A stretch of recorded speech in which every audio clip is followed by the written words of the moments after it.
Hello anh em nhé. Nay tối vừa đi làm về, giờ tranh thủ đi ra xem ống truyền lửa hôm trước đặt 4 trứng nở rồi anh em.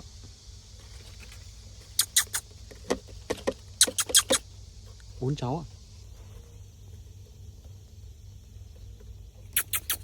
chắc 5 ngày nữa mới bắt được. Ok anh em nhé.